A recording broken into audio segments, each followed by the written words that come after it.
Hello' বন্ধুসকল আপোনালোকক স্বাগতম জনাইছোঁ। আজি মোৰ এইটো নতুন ভিডিঅ'লৈ আজি আপোনালোকক দেখাম যে এছআৰ একচুৱেলি কাৰ কাৰণে আৰম্ভ হৈছে, কোনটো জনগোষ্ঠীৰ কাৰণে আৰু কোনসকল মানুহৰ এছআৰত ডি ভোটাৰ হৈ যাব। বন্ধুসকল আপোনালোকে এইটো জেড সেইটো ভিডিঅ'ৰ মাধ্যমত দেখাব বা আপোনালোকক এটাকৈ দেখাই দিম। আপোনালোকে প্লিজ ভিডিঅ'টো অলপো স্কিপ নকৰাকৈ শেষলৈকে চাই থাকিব। ভিডিঅ'টো স্কিপ কৰিলে কিন্তু একো বুজি নাপাব। বন্ধুসকল আপোনালোকে নিশ্চয় জানে যে আমাৰ অসমত সংখ্যালঘু মানুহৰ কাৰণে আমাৰ হেমন্ত ছাৰে বহুত ধৰণৰ হাৰাশাস্তি দি আছে। এছআৰটো সিহঁতৰ কাৰণে আৰম্ভ কৰিছে।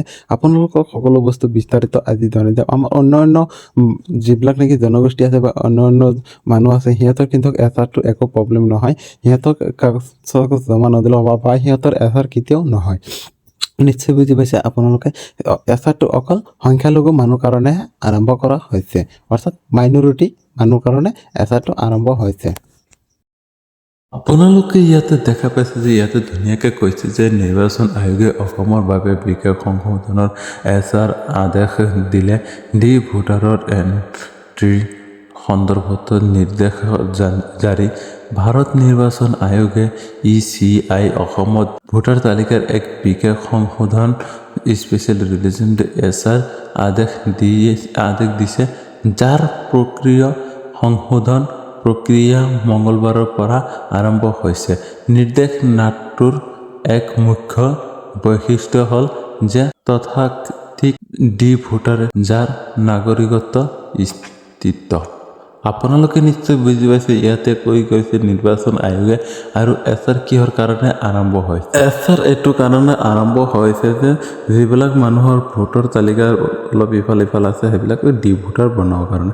তাৰপিছতে চাওক ইয়াতে কি কৈছে, বিচাৰাধীন হৈ আছে তেওঁলোকৰ এণ্ট্ৰি খচৰা তালিকাত নতুনকৈ পৰীক্ষা নকৰাকৈ আগবঢ়াই নিয়া হ'ব, যদিহে বিদেশী ন্যায়ালয়িকৰণ বা আদালতে তেওঁলোকৰ স্থিতি সলনি কৰাৰ কোনো আদেশ নিদিয়ে।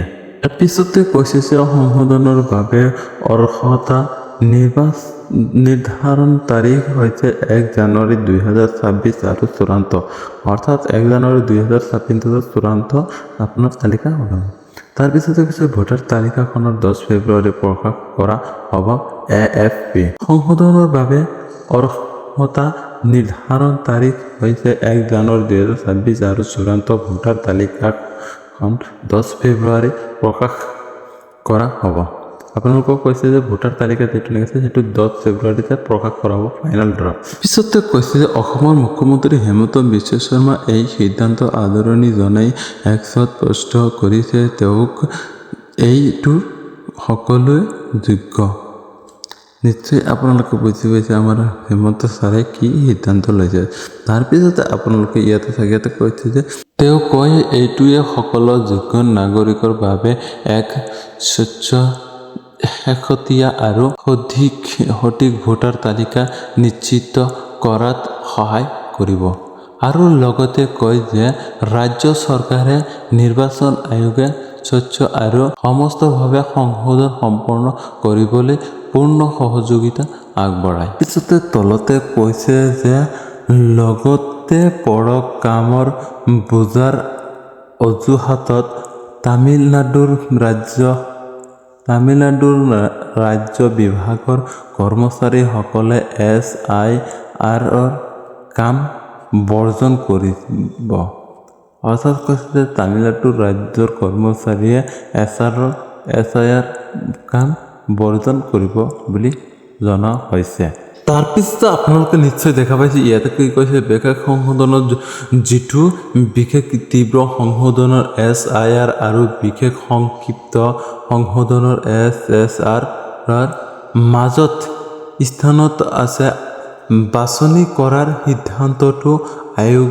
পিছতে কৈছে যে ৰাজ্য চৰকাৰৰ আৰু অন্যান্য অংশীদাৰসকলৰ মাজত কেইবালানি আলোচনাৰ পিছত লোৱা হৈছে নিৰ্বাচন আয়োগে গ্ৰহণ কৰিবলগীয়া চূড়ান্ত কৰাৰ আয়োগে। বন্ধুসকল এতিয়ালৈকে যদি মোৰ ভিডিঅ'টো ছাবস্ক্ৰাইব কৰি হ'লে প্লিজ বেল আইকনটো বজাই দিয়ক, নতুন ভিডিঅ' আপলোড পাব। তাৰপিছতে কৈছে যে ৰাষ্ট্ৰীয় নাগৰিকত্ব পঞ্জীয়ন NRC আৰু ডি ভোটাৰ শ্ৰেণীকে ধৰি অসমৰ নিৰ্দিষ্ট পৰিস্থিতিসমূহক বিবেচনা কৰিছিল। নিশ্চয় আপোনালোকে বুজি পাইছে NRCটো আমাৰ কিয় বন্ধ হ'ল। তাৰপিছতে আপোনালোকে দেখিছে কি কৈছে, নিৰ্বাচন আয়োগৰ বিশেষ সলনিয়ে অসমৰ বাবে এই বিশেষ ধৰণৰ সংশোধনৰ SIR বা SSৰ নহয় আৰৰ যুক্তি দি কয় অসম ৰাজ্যত নাগৰিকত্বৰ বাবে বিশেষ ব্যৱস্থা আছে। পিছতো কৈছে যে নাগৰিকত্ব পৰীক্ষণ ইতিমধ্যে মাননীয় উচ্চতম ন্যায়ালয়ে তত্ত্বাৱধানত কৰা হৈ আছে আৰু ই চূড়ান্ত পৰ্যায়ত। এইটো কৈছে যে চূড়ান্ত পৰ্যায়ত অৰ্থাৎ সকলো বস্তু সাজু হৈ গৈছে। তাৰপিছতে কৈছে যে সেয়ে বিশেষ তীব্ৰ সংশোধন SIR সলনি বিশেষ সংশোধনৰ SR বা আদেশ দিয়া হৈছে।